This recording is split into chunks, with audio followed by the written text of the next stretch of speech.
Hi everyone, welcome back to the smartly with Jyoti. आज का जो हमारा टॉपिक है उसमें हम इंटरव्यू के बारे में जानेंगे।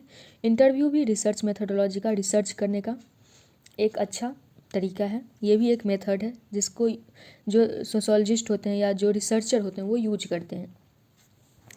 इंटरव्यू एक ऐसा मेथड है जिससे हम सभी परिचित हैं। तो देख लेते हैं इसके अंदर क्या सब दिया हुआ है। An interview is basically a guided conversation between the researcher and the respondent. एक guided जो है वो कन्वर्सेशन है। गाइडेड कन्वर्सेशन का अर्थ ये हो गया कि जिससे पूछा जा रहा है और जो पूछ रहा है दोनों को पता है कि उससे क्या पूछा जाएगा और उसको क्या रिप्लाई किस तरीके से देना है उसे पता होता है। यानी इंटरव्यू जब भी होता है तो तीन तरीके से होता है। पहला, जिससे पूछा जा रहा है उसे पता है, यानी स्क्रिप्टेड जिसे हम बोलते हैं, उसे पता है उसको क्या बोलना है और क्या क्वेश्चन पूछा जाएगा, क्या रिप्लाई देना है। तो रिसर्च में इसका यूज नहीं होता है स्क्रिप्टेड का। जो क्वेश्चन होते हैं उसके बेसिस पे हम जब रिसर्च वर्क करते हैं तो उसके बेसिस पे हमारा इंटरव्यू होता है, क्वेश्चन के बेसिस पे। यानी कुछ क्वेश्चन ऐसे होते हैं कि ऑलरेडी लिखे हुए होते हैं, वो पता होता है जिससे पूछा जाता है तो उनसे क्या क्या क्वेश्चन पूछे जाएंगे और उतना ही क्वेश्चन पूछा जाता है।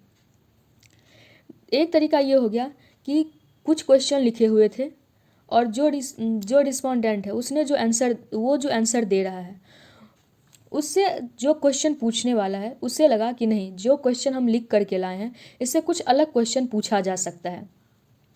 तो वो दूसरा क्वेश्चन, यानी कुछ क्वेश्चन वो उसमें से पूछ लिया जो उसने लिख करके लाया और कुछ अलग क्वेश्चन भी वो पूछ सकता है। और तीसरा तरीका ये हो गया कि जो क्वेश्चन पूछने वाला है उसे तो क्वेश्चन पता है, उसे क्या क्या क्वेश्चन पूछने हैं, या उसे भी नहीं पता है वो क्या क्वेश्चन पूछने वाला है। और जिसको रिप्लाई देना है, जो रिस्पोंडेंट है, उसे भी नहीं पता उससे क्या क्वेश्चन पूछे जाएंगे, वो किस तरीके से उसको रिप्लाई करेगा। यानी उसी समय पे क्वेश्चन भी पूछे जा रहे हैं और रिप्लाई भी मिल रहा है। तो इंटरव्यू कई तरीके से कंडक्ट किए जाते हैं। तो इसमें बताया गया कि इंटरव्यू जो होता है एक गाइडेड कन्वर्सेशन होता है रिसर्चर और रिस्पोंडेंट का। रिस्पोंडेंट किसे बोलते हैं? तो जो हमारा सैंपल होता है जिससे हम क्वेश्चन पूछते हैं, जो रिसर्चर होता है, जो रिसर्चर जिससे क्वेश्चन पूछता है अपने रिसर्च के बारे में, वो उसका रिस्पोंडेंट होता है।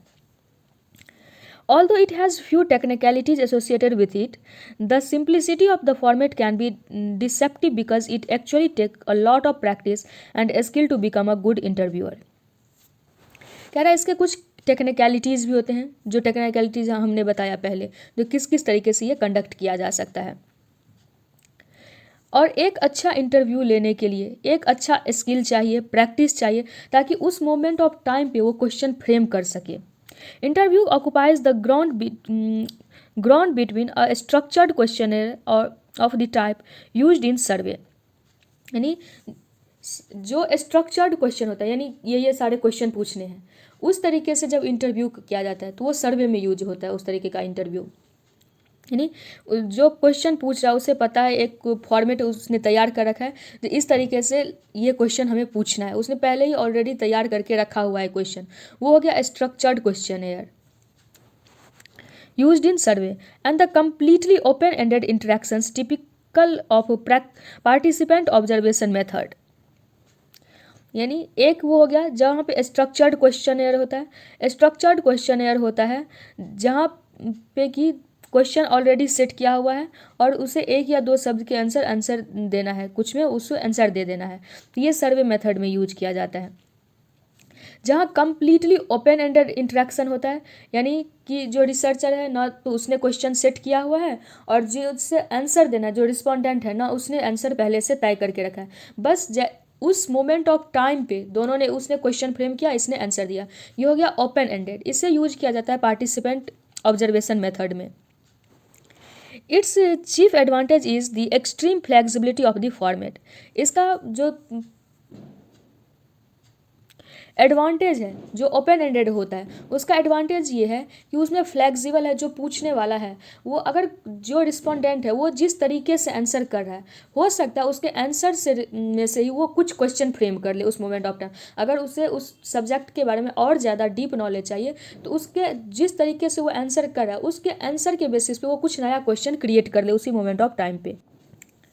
क्वेश्चंस कैन बी रिफ्रेज्ड और इवन स्टेटेड डिफरेंटली, यानी ओपन एंडेड में ये भी हो सकता है कि मान लो किसी एक तरीके से क्वेश्चन पूछा गया लेकिन उसने जो रिप्लाई दिया उससे जो पूछने वाला है जो रिसर्चर है वो सेटिस्फाइड नहीं है तो उसी क्वेश्चन को रिफ्रेम भी कर सकता है। लेकिन जो ऑलरेडी सेट क्वेश्चन होता है जो सर्वे में यूज किया जाता है तो उसको उस टाइम पे उस पॉइंट ऑफ टाइम पे चेंज नहीं किया जा सकता है, स्टेटेड जो होता है। लेकिन यहाँ पे ओपन एंडेड में हमें एक एडवांटेज ये मिल जाता है कि हम उसी समय पे रिफ्रेज भी कर सकते हैं, एक डिफरेंट तरीके से भी उसी सेम क्वेश्चन को हम पूछ सकते हैं ताकि जो रिप्लाई हम लेना चाहते हैं जो आंसर हम लेना चाहते हैं वो अच्छे से हमें आंसर मिले। द ऑर्डर ऑफ सब्जेक्ट और question can be changed according to the progress in the conversation, यानी हो सकता है जैसे कि किसी ने 10 क्वेश्चन सेट करके लाया लेकिन जिस तरीके से धीरे धीरे इंटरव्यू बढ़ रहा है तो उसके बेसिस पे जो इंटरव्यूअर है वो डिसाइड कर सकता है कि इसमें से कौन कौन से क्वेश्चन इनसे पूछना है बहुत ज़रूरी है, किस नंबर पे कौन सा क्वेश्चन पूछा जाए। ज़रूरी नहीं जो जिस सीरियल वाइज क्वेश्चन लिख करके लाया उसी सीरियल में वो क्वेश्चन पूछे, यानी उन जो क्वेश्चन पूछने वाला है उसके पास कुछ एडवांटेज होता है यहाँ पे।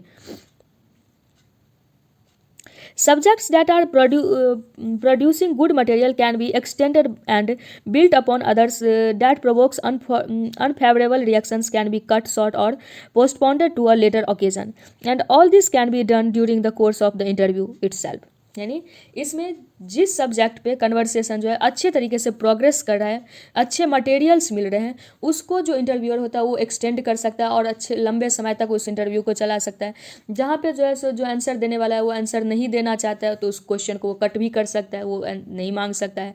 यानी इंटरव्यू लेते लेते ही वो ये सारे डिसीजंस ले सकता है जो कौन से क्वेश्चन पूछने हैं, किस डायरेक्शन में क्वेश्चन पूछने हैं, किस सीरियल में क्वेश्चन पूछने हैं, यानी एक लाइन से ही क्वेश्चन नहीं पूछना है, किस तरीके के क्वेश्चन पूछने हैं, किस तरीके के क्वेश्चन को अवॉइड करना है। ये सारी चीज़ें एक इंटरव्यूअर जो है इंटरव्यू लेते लेते समय उस समय पर डिसाइड कर सकता है। लेकिन अगर वो सर्वे कर रहा है या कोई अदर मेथड्स वो यूज कर रहा है तो वो इस तरीके की चीज़ों को नहीं कर सकता है। लेकिन इंटरव्यू का ये एक एडवांटेज होता है। On the other hand many of the disadvantage of the interview as a research method are also related to its advantages, यानी हर मेथड कोई भी ऐसा मेथड नहीं है जो कि परफेक्ट है, तो हर मेथड में कुछ एडवांटेज है तो डिसएडवांटेज है, तो इसका भी कुछ डिसएडवांटेज और इसका डिसएडवांटेज भी इसके एडवांटेज से ही रिलेटेड है। The very same flexibility can also make interview vulnerable to change of mood on the part of respondent or to lapse of concentration on the part of interview. It is in this sense an unstable and unpredictable format. It works very well when it works and fail miserably when it doesn't। यानी इसका जो advantage है, advantage क्या है इसका interview का कि उस कोर्स ऑफ टाइम पे जब इंटरव्यू चल रहा है तब एक इंटरव्यूअर अपने क्वेश्चन डिसाइड कर सकता है, क्वेश्चन का सीक्वेंस डिसाइड कर सकता है, किस पे ज़्यादा फोकस करना है उसको डिसाइड कर सकता है, किस पॉइंट पे कम फोकस करना है उसको डिसाइड कर सकता है एक रिस्पोंडेंट के मूड को समझते हुए। लेकिन यही इसका डिसएडवांटेज भी है। हो सकता है कि जो इंटरव्यूअर है वो जो रिस्पोंडेंट किसी दूसरे ही चीज़ों में वो उसको इंटरेस्ट आ गया और वो उसी से रिलेटेड चीज़ें पूछते चला गया, उसी से क्वेश्चन बनाते चला गया और एक वो अलग ही पाथ पकड़ लिया। जिस पाथ पे उसे क्वेश्चन पूछना था वो नहीं पूछ करके, जिस सब्जेक्ट पे उसे फोकस करना था उस पर फोकस नहीं करके वो एक दूसरे ही डायरेक्शन में क्वेश्चन पूछते हुए चला गया। तो इसलिए कहा जाता है जब इंटरव्यू काम करता है तो बहुत अच्छे से काम करता है और जब ये फेल होता है यानी अगर वो इसका डिसएडवांटेज हमें सामने देखने को मिल जाता है तब ये मिजरेबली फेल हो जाता है। There are different styles of interviewing and opinions and experiences differ as to their relative advantages. Some prefer a very loosely structured format with only a checklist of topics rather than actual questions।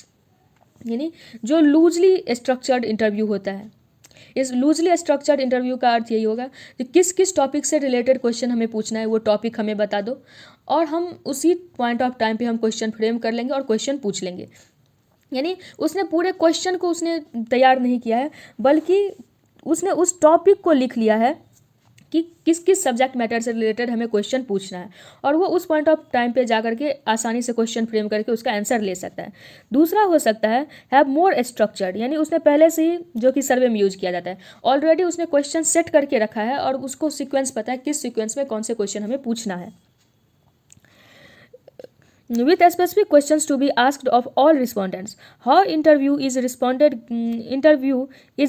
recorded can also differ according to circumstances and preferences, ranging from actual video or audio recording, detailed note taking during interview, or relying on memory and writing up the interview after it is done.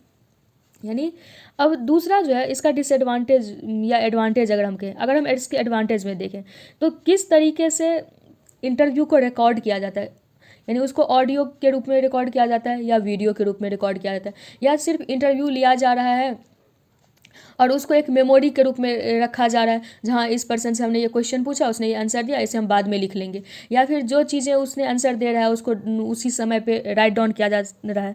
ये सारी चीज़ें जो हैं एक researcher के research method को affect करते हैं, इम्पैक्ट करता है।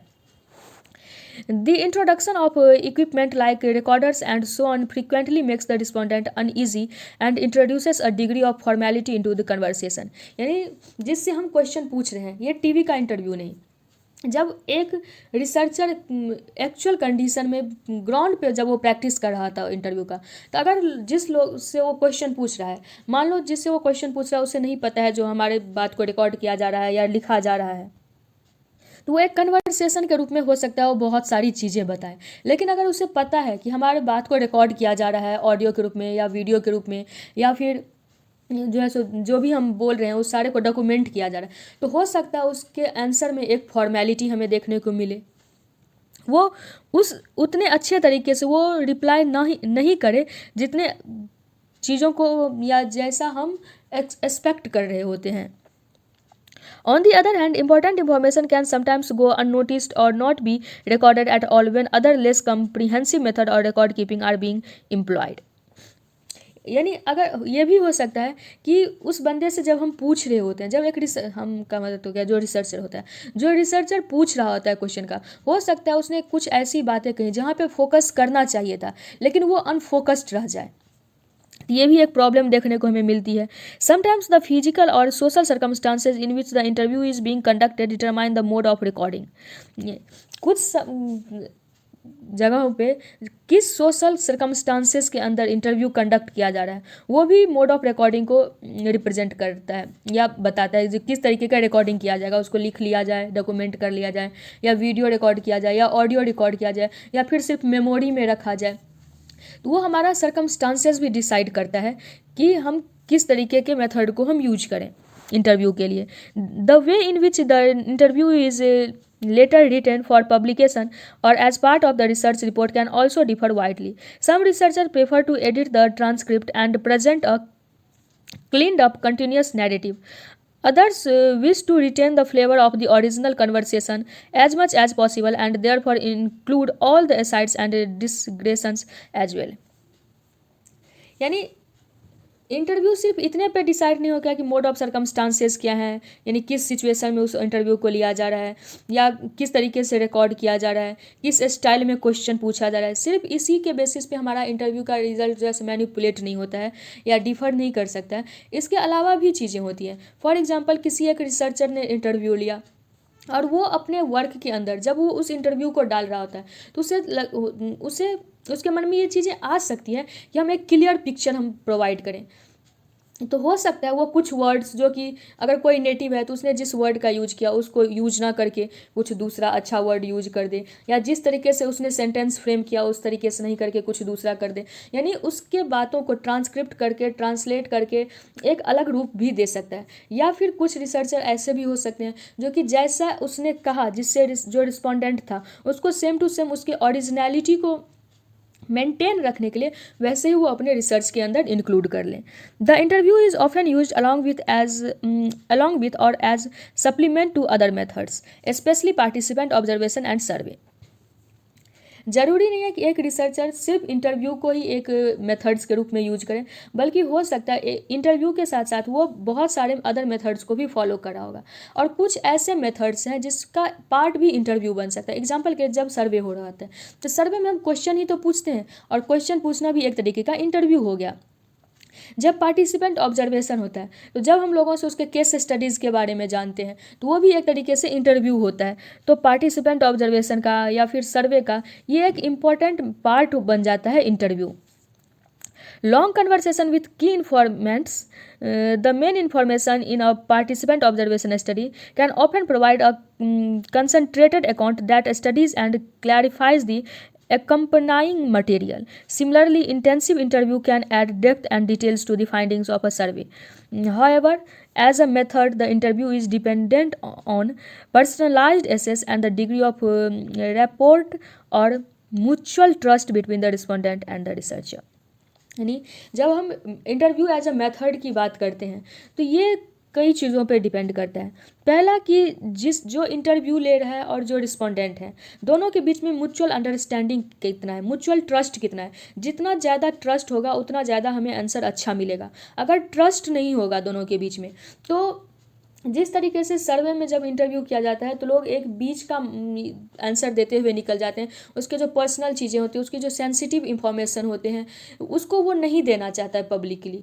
तो हो सकता है अगर ट्रस्ट इशू होगा तो सही इंफॉर्मेशन नहीं मिले, मिसलीडिंग इंफॉर्मेशन हमें मिल जाए, एक बनावटी इंफॉर्मेशन हमें मिल जाए।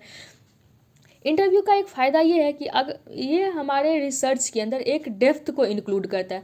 एग्जांपल के लिए सर्वे, अगर हम किसी चीज़ के बारे में सर्वे करें और अगर हम उससे बहुत सारे क्वेश्चन पूछते हैं तो उस सर्वे के बारे में, उस जिस चीज़ के बारे में हम उस सर्वे कर रहे हैं उसके बारे में हमें डेप्थ नॉलेज मिले।